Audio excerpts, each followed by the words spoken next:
The banners that fly above the floor of Boston Garden tell a story unprecedented in professional sports.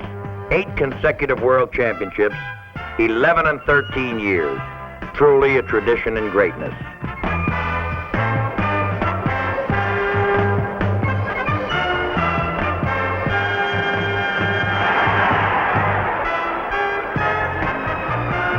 Boston has had its share of superstars. In fact, the Celtics have had more all-time greats than any other professional basketball team.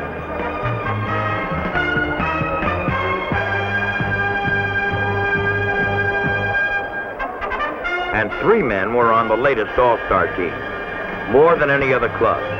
But this isn't what's given the Celtics their tradition of greatness. It's something else. It's the blending of the individual talents into a team that can win.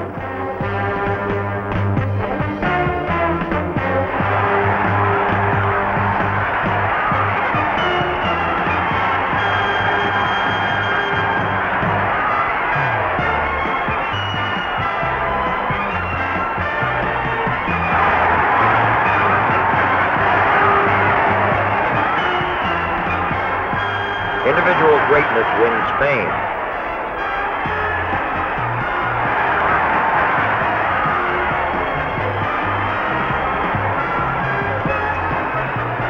Team greatness wins championships.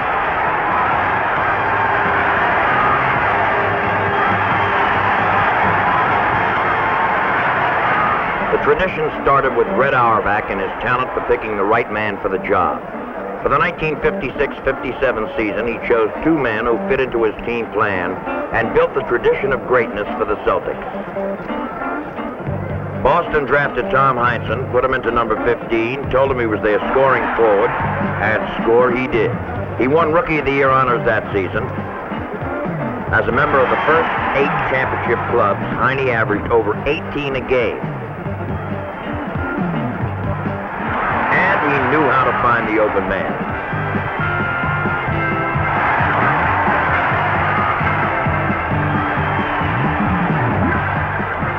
The Celtics obtained a left-handed center, Bill Russell, gave him number 6 and orders to intimidate opposing shooters. And intimidate them he did. Sometimes under the basket, sometimes in the middle of the floor, and he got the Boston offense going while scoring a few himself, averaging over 15 points a game.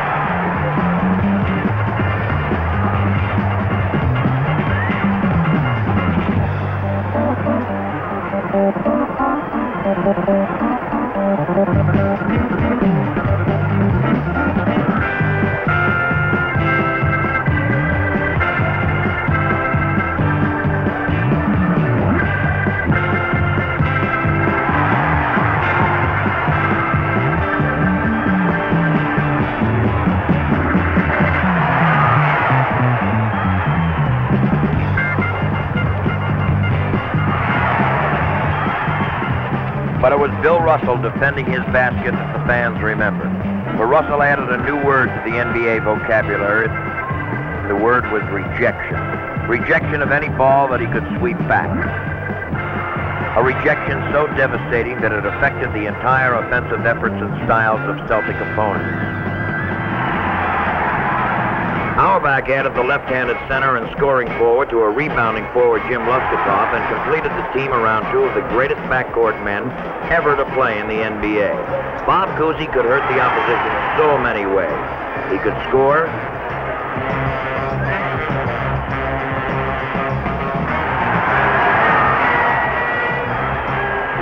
and oh, how he could pass.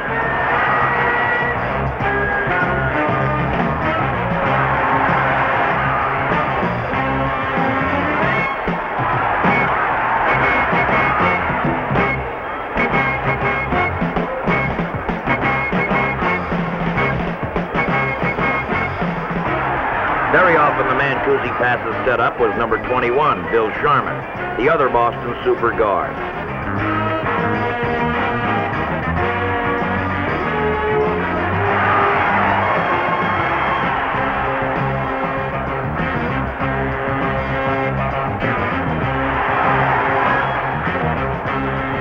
Boston built championship upon championship on this nucleus.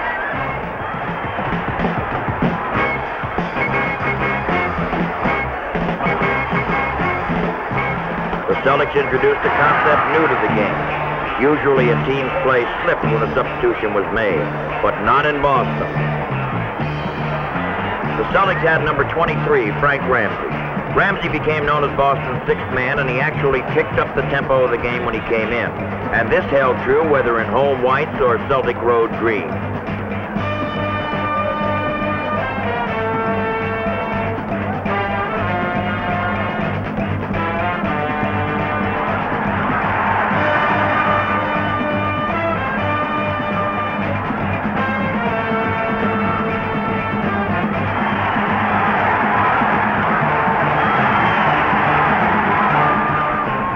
Boston also gained a reputation for gradually breaking in superstars of the future so they could fit into the Celtic system while the team kept up its championship caliber. Sam Jones reached superstar class, eventually replacing Bob Cousy as the finesse guard who could slice through defenses and shoot over them, putting in over 15,000 points in his career. He could also set up his teammates.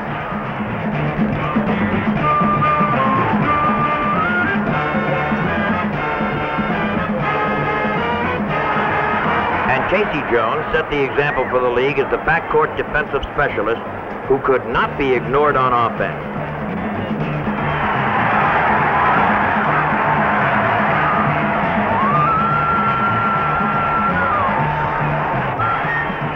Casey could often be found on the whip end of the fast break.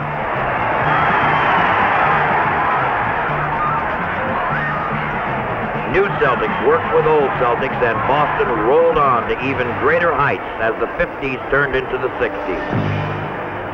With the 60s came an unheralded draft choice from NYU. Tom Sanders contributed to 8 championship teams, and Thatch steadied many a Celtic team with his quiet contributions to their tradition of greatness.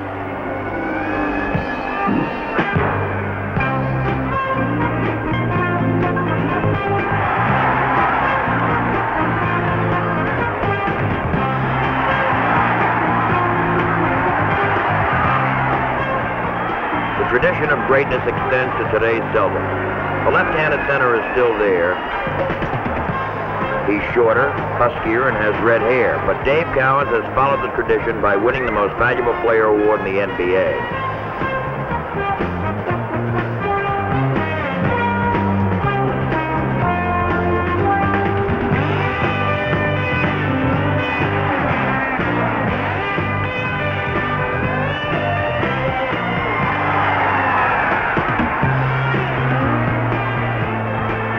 Rises to all challenges. He's at his best in playoffs, and he won the Most Valuable Player award in the All-Star game, something Boston centers are supposed to do.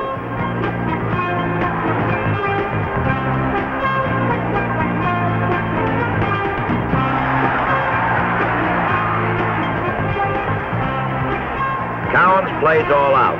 He doesn't believe he's really been in a game unless his knees are bloody.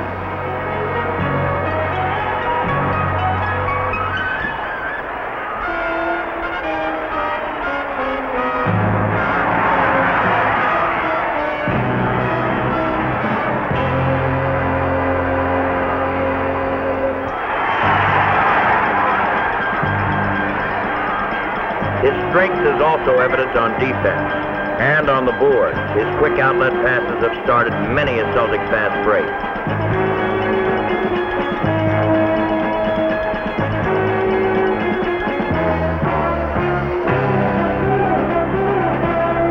His speed and agility seem to give the Celtics 3 forwards on the floor.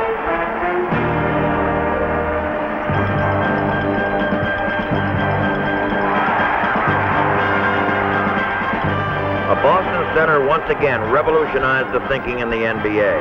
The center is usually the last man down the floor and certainly isn't supposed to lead the fast break.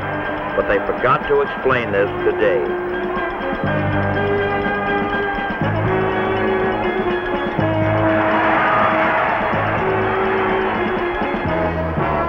So Dave Cowens follows the tradition of Celtic centers being left-handed.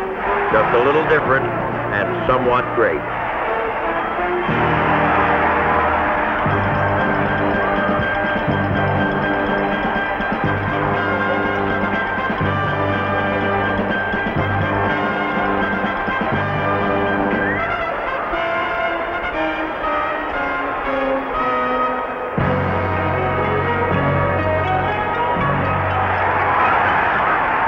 JoJo White has become the Celtics' finesse guard, following in the path of Cousy and Sam Jones.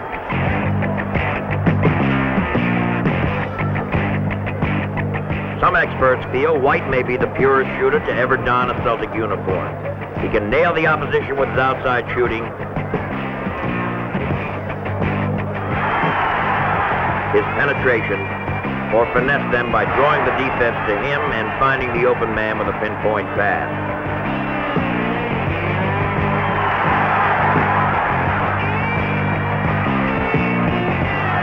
In his first 5 NBA seasons, he was an All-Star selection 4 times. Another Boston tradition, for it's a rare All-Star game that doesn't have a guard from Boston.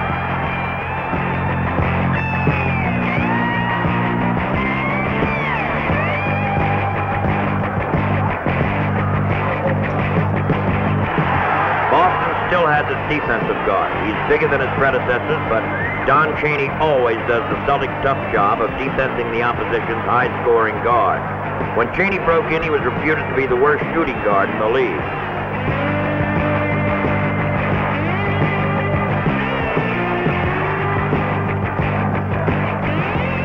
In the true Celtic spirit, Chaney has worked on his game until now. Opponents know better than to give him an open shot. His scoring average has gone up every season he's competed in the NBA.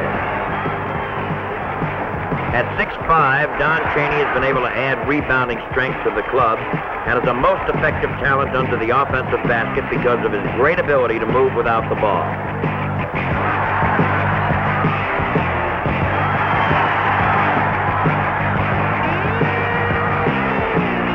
The combination of White and Chaney follows the tradition of a finesse guard who quarterbacks the team and a defensive guard who can hurt you with his scoring ability when you least expect it.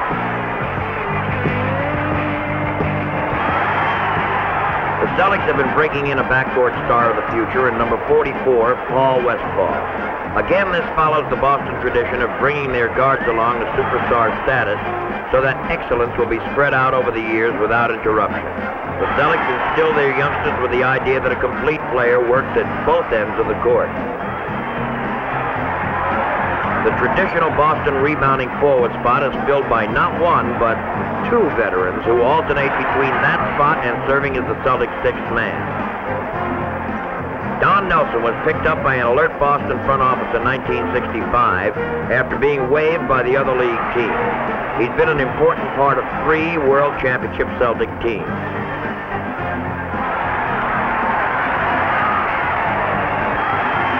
Nelly has given younger players inspiration and practical demonstrations of what a never-say-die spirit with second and even third efforts can mean.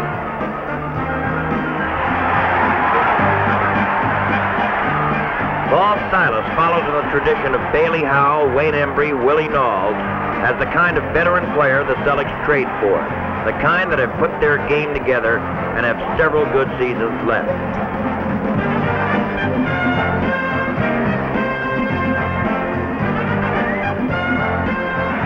Silas is the rebounding forward who takes over for the retired Satch Sanders.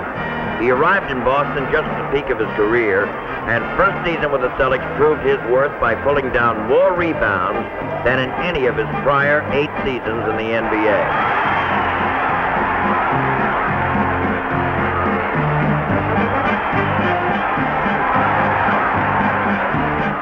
Nelson and Silas have been a perfect complement at forward for the man who has come to represent the spirit of the Celtics, John Havlicek. Havlicek has been Mr. Everything for Boston. He originally took Frank Ramsey's spot as the Celtics' 6th man. Havlicek used his 6'5" frame in both the front line and the backcourt as the Celtics employed him as a swingman coming off the bench to pick up the Boston attack.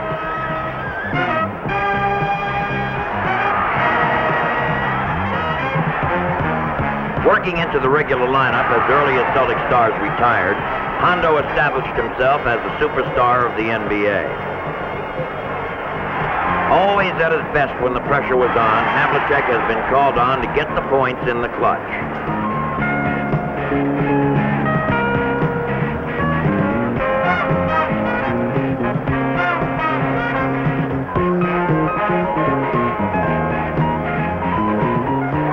He has given the Celtics an offensive weapon to combine with Boston's high-scoring guard.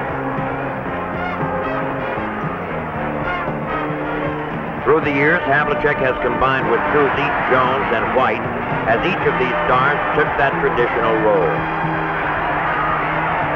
His 54 points in one game is an all-time team record. So is his scoring 2,338 points in one season. The dependable one has put in at least 1,000 points every season and has had several of over 2,000. On January 11th, 1974, Hondo became only the 8th man in the history of the NBA to score 20,000 points. It's a very select circle indeed. It was the first time a Celtic had reached the 20,000-point level, and of course makes John the greatest scorer in Celtic history. It was a proud night for Boston, for John Havlicek, his fans, and his lovely blonde wife, Beth.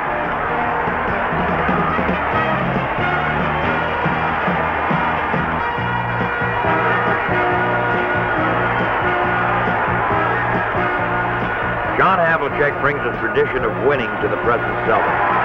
As team captain, he leads by both example and inspiration.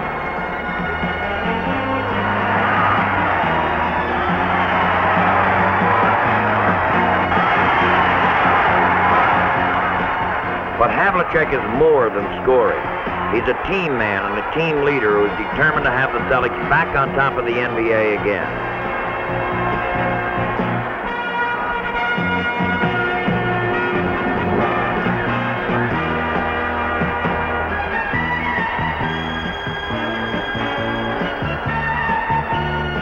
It looked like he would lead them to the title in 1973 until a shoulder injury stopped Hondo and the Celtics in the playoffs after the team had built the highest winning percentage of any Boston team in history. But it's a team built in the tradition of other great Boston teams. Outstanding ball handlers, shooters, and rebounders who are even better as a total team than they are as individuals.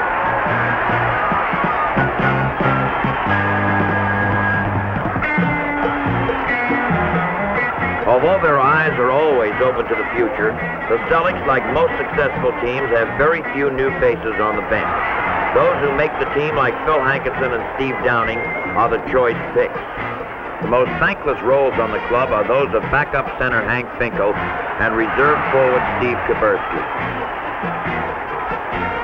Both men must come off the bench and deliver, often in pressure situations.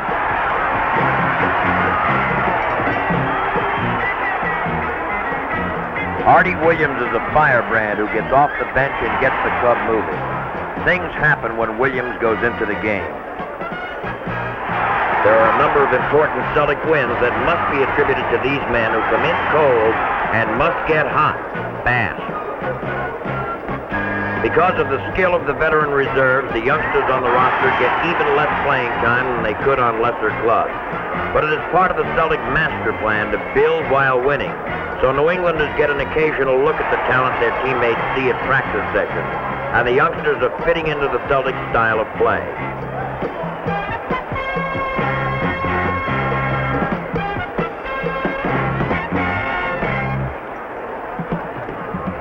And that style is a running game.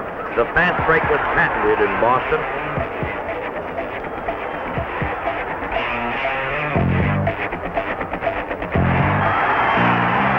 And it still thrives there.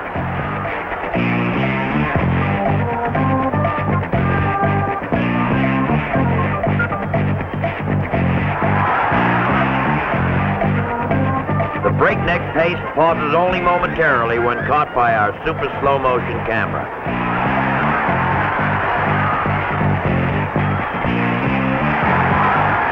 The explosive offense is still there, now coupled with a fine defense.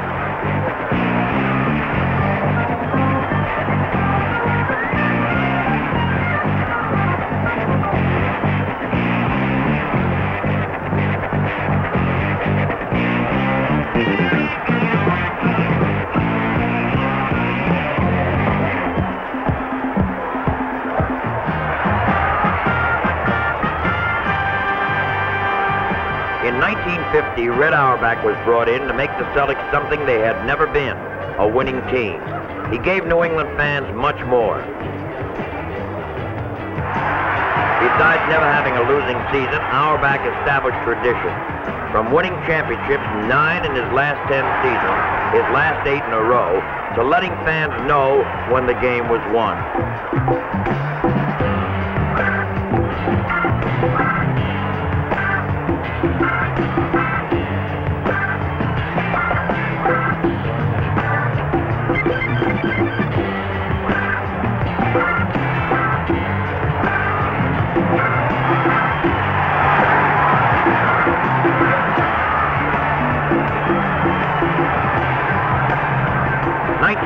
Was the last time the Celtics went outside the organization to find a coach.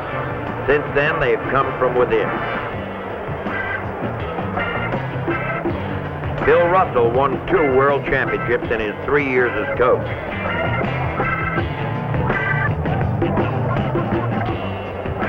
But as it was pointed out, he had the NBA's best player at center.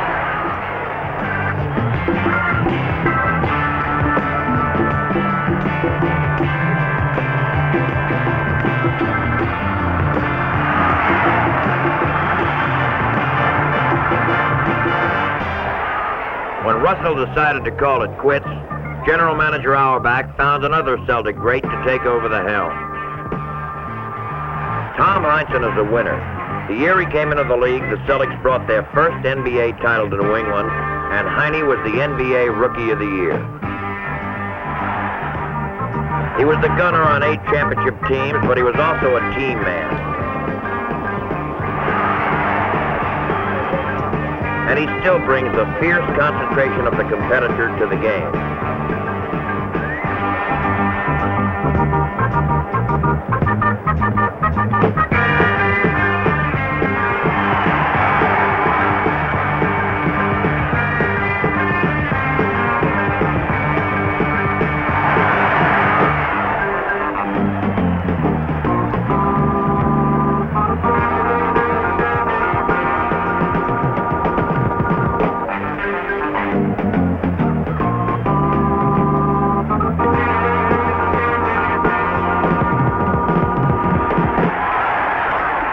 He hates to lose, he hates mistakes, and he keeps his players motivated and hustling. The Celtics have given New England something to cheer about, and their fans show their appreciation in many ways. Some conventional,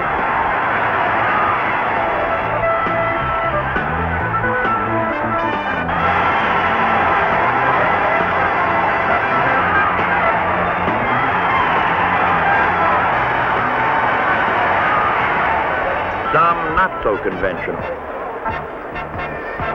The fan-made signs in the Garden are unique.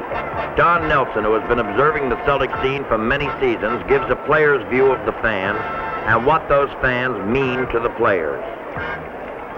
Kind of gives you a pretty warm feeling because evidently you're doing something right if you have fans that are dedicated enough to put a sign up so everybody can see it. And not only that, but the fan reaction, not only to the signs, but the fact that if you're playing well, you know, they'll applaud you, and if you're playing poorly, well, they're not going to applaud you. But it's important. You might think that you're giving 110%, but when the crowd is really behind you, you're going to give something extra. Even if you think you're giving all you can, you dig down a little bit deeper, I think, and you come up with the extra thing that is important to win a ball game or possibly play over your head. The Boston Celtics have inherited a tradition of greatness, but even more important, this Celtic team is currently building on to that tradition.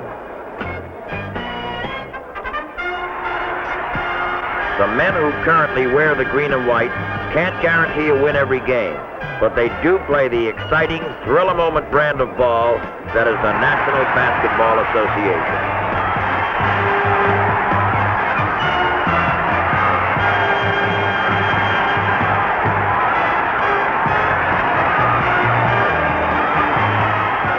The throttle is wide open, the pace is breakneck, and the results are spectacular.